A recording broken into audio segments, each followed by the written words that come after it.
Всем привет! Вы на канале 88 Клубков. Это канал по вязанию. Меня зовут Настя. В сегодняшнем видео я вяжу очень крутую и невероятно популярную модель вязаной сумочки. Их вяжут из любого материала, будь то шнур, трикотажная пряжа, джут, рафия, шерсть или даже плюш. Прекрасно смотрится в любом размере. Я вяжу изделия в размере мини, но на каждом этапе вязания озвучиваю размер в сантиметрах, рядность и количество петель, для того, чтобы вы легко адаптировали изделия под свой материал и размер. Я использую полиэфирный шнур Карамель Дольче.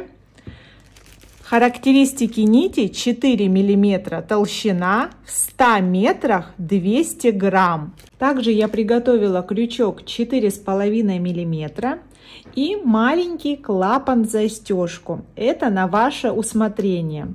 Ссылку для приобретения необходимых материалов и инструментов со своим промокодом на скидку оставляю в описании под этим роликом.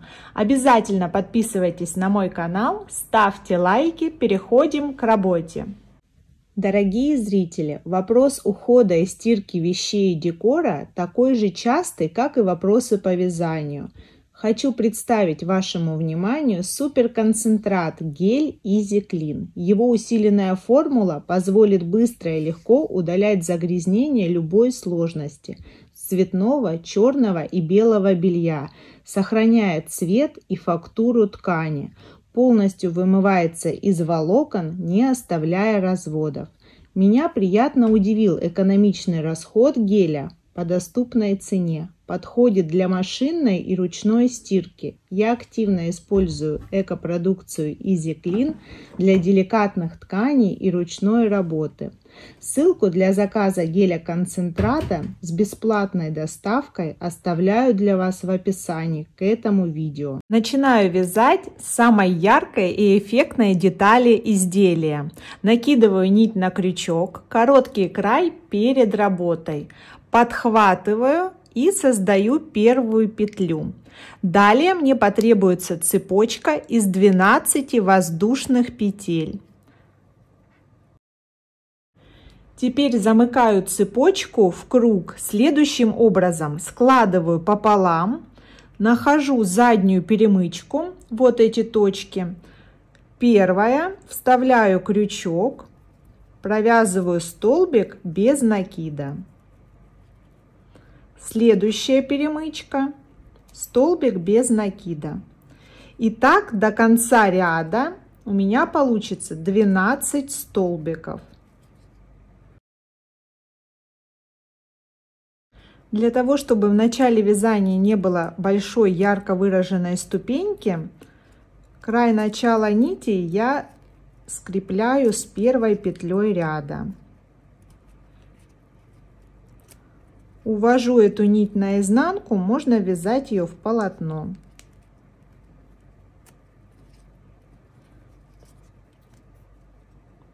Готово.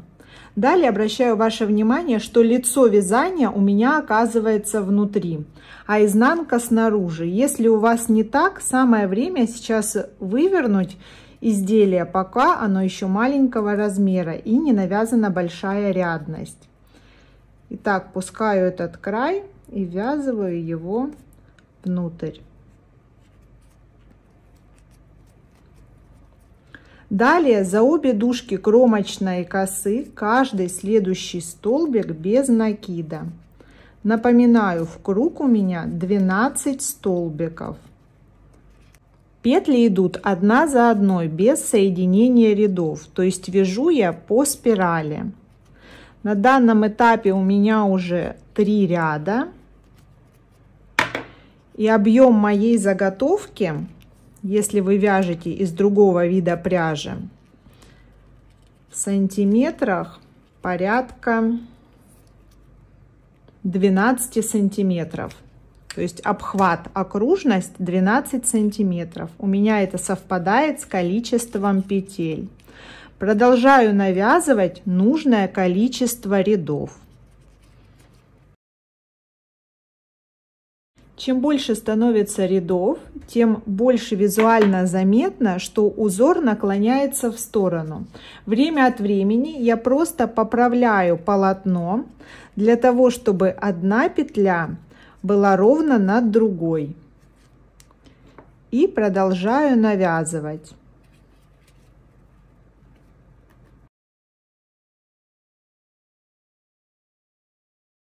Сейчас у меня навязано 90 рядов. Акцентирую ваше внимание, если изделие у вас среднего или большего размера, вы навязываете больше рядов или ориентируетесь на мои размеры в сантиметрах. Сейчас моя ручка 77-78 сантиметров. И я так остановила свое вязание, чтобы ступенька окончания совпала со ступенькой начала.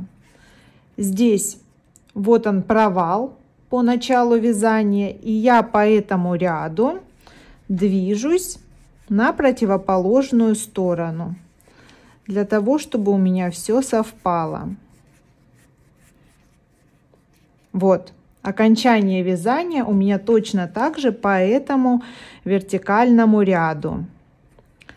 Я уже укоротила немножко нить и вытаскиваю ее для того, чтобы сшить стык в стык. Вставляю нить в иглу.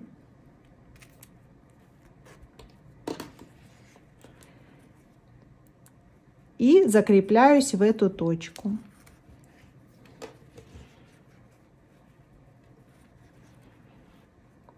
Готово.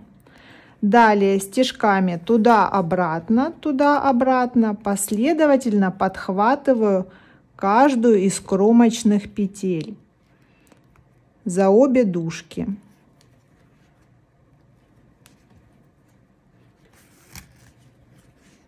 И стягиваю стык в стык, чтобы не было просвета. Край нити, которым сшивала два конца, можно хорошенько закрепить и увести в глубину изделия. Основание сумочки пока убираю в сторону. Перехожу к вязанию двух других деталей.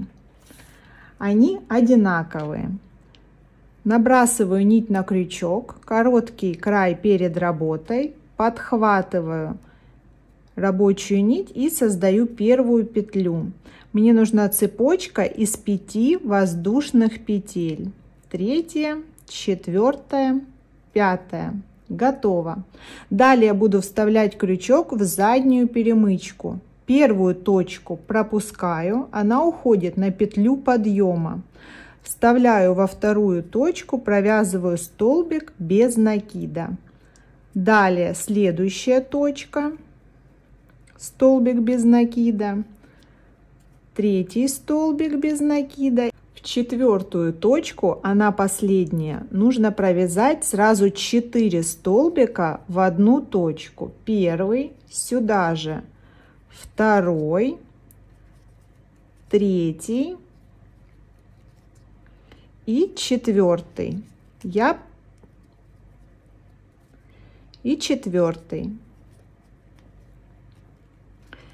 Я повернула на другую сторону. Край начала ввязываю в полотно. Теперь вставляю крючок в следующую точку. Она противоположная той, что уже провязана. За обе дужки.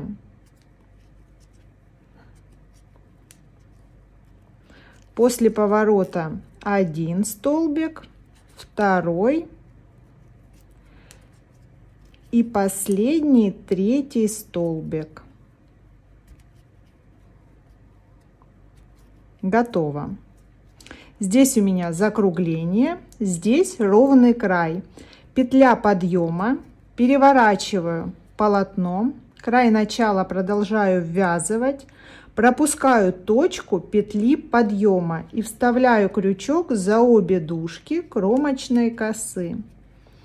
Провязываю столбик без накида. Следующая точка за обе дужки. И третий столбик за обе дужки кромочной косы. Далее у меня поворот. На повороте 4 петли. В каждую из 4 петель я провязываю по 2 столбика. У меня в прошлом ряду было 4 добавления, и в этом ряду у меня 4 добавления. 2 столбика в одну точку, первую на повороте, потом вторая точка, в нее также 2 столбика, третья, сюда же добавление, и последнее, 4-е добавление поворота. На каждом повороте закруглении у меня будет по 4 добавки. Далее вяжу до конца ряда 3 столбика, каждый столбик в отдельную точку.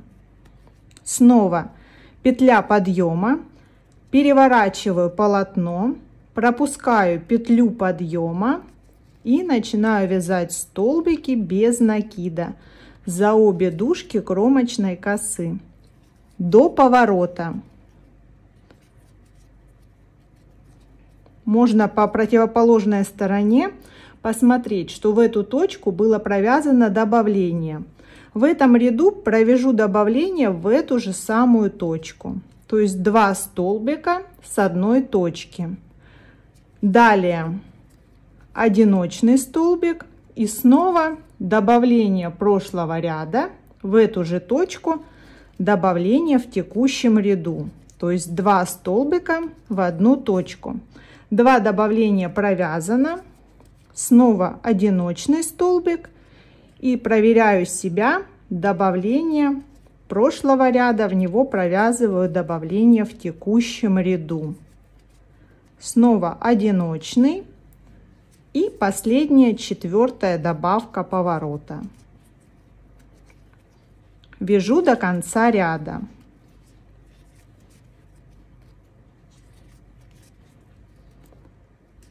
В конце ряда по аналогии петля подъема, переворачиваю полотно и вяжу следующий ряд. На каждом повороте необходимо провязать 4 добавления. Для удобства я отметила маркерами расстояние между добавками прошлого ряда.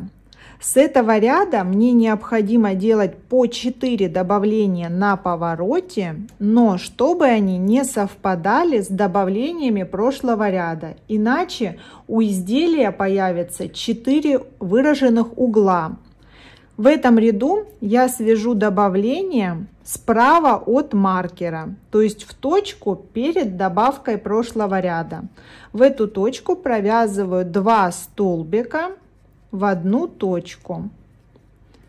Далее удаляю маркер и вставляю его между 2 петлями, которые выходят из одной точки в этом ряду. И продолжаю то же самое. До следующего маркера не довязываю одну точку. В эту точку провязываю добавление и переставляю маркер. Для того, чтобы на следующий ряд у меня уже был ориентир. Так до конца ряда. У меня связано уже 4 ряда. Я провязала подъемную петлю и вижу маркеры в добавлениях провязанного ряда. Переворачиваю полотно. В следующем ряду буду провязывать добавку слева от маркера. И так буду чередовать. Количество петель увеличивается и, соответственно, увеличивается размер моей заготовки. Удаляю маркер. В маркированную точку провязываю 1 столбик, а в следующую провязываю 2. Это и будет мое добавление. Снова ее маркирую. Так буду чередовать ряды, провязывая добавки то слева, то справа от маркера, но не в саму маркированную точку. Необходимо навязать нужное количество рядов. В моем случае это где-то 12 рядов. Сейчас у меня вяжется только 5-й.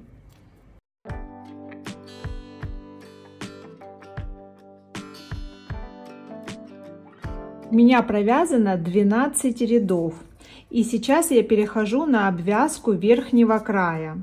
Вставляю крючок повторно в последнюю точку и провязываю еще один столбик из этой точки. Далее перехожу на нужный мне край, вставляя крючок поочередно напротив каждого ряда. Следующая точка, следующая и так далее. Провязываю столбики без накида до этого угла.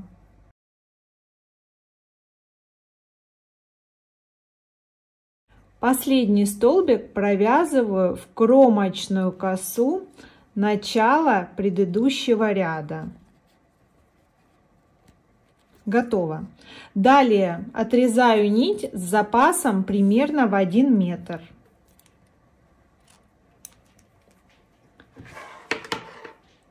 И вытягиваю крючок вместе с нитью.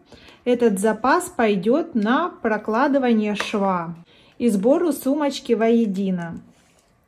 Размеры заготовки 21 сантиметров в ширину и 14 сантиметров в глубину. Напоминаю, таких деталей мне нужно 2, они абсолютно одинаковые. Если просчитать количество петель от этого угла по глубине сумочки до угловой точки с этой стороны, эту точку маркирую между 2 столбиков, провязанных в одну точку. У меня получается 56 петель здесь и здесь. Соответственно, обращаюсь к своей основной детали, каркасу сумочки. Здесь у меня проложен шов. От этого шва ориентируюсь и прикладываю деталь. Соответственно, 56 петель пополам. 28 петель мне нужно отложить от центральной части с одной и с другой стороны. Закрепив деталь у основания, я наметила точки по ручке, которые находятся на одной линии. Это важно. Теперь, вставив нить в иглу, удаляю маркер и в эту точку первый раз вставляю иглу, подхватывая один ряд. Затягиваю максимально туго. Далее следующий стежок, следующая точка по боковине. Подтягиваю. Здесь обхватываю один столбик, ввожу иглу в следующую точку. А здесь, соответственно, пропускаю один столбик, чтобы каждая следующая точка соответствовала новому стежку.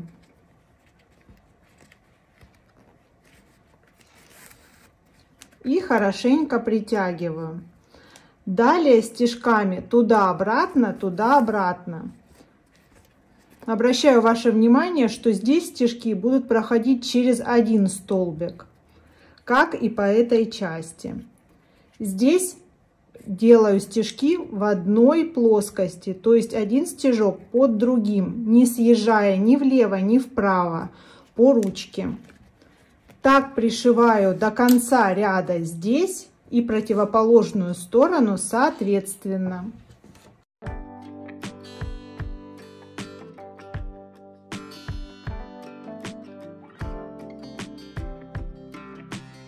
Моя сумка-малышка готова, очень необычная, впишется в любой гардероб и сделает образ неповторимым. С таким аксессуаром вы не останетесь незамеченной. Очень аккуратная и стильная. Еще раз повторюсь, может быть выполнена из любого вида пряжи. Классно смотрится как из мягких видов пряжи, так и из более жестких. Трикотажной пряжи, джута, шерсти или даже плюшевой пряжи. За вами также выбор размера. Для увеличения сумочки провязываете ручку большего размера в длину. Ширину советую оставить той же. То есть это вот идеально, в руку очень удобно держать за этот объем ручки. И, соответственно, навязываете большую рядность относительно вашей ручки по передней и задней части сумочки. Размеры моего изделия ширина 25-26 сантиметров, высота 28 сантиметров, эффективная глубина 15 сантиметров. Обязательно подписывайтесь на мой канал, ставьте лайки, будет много интересных видео.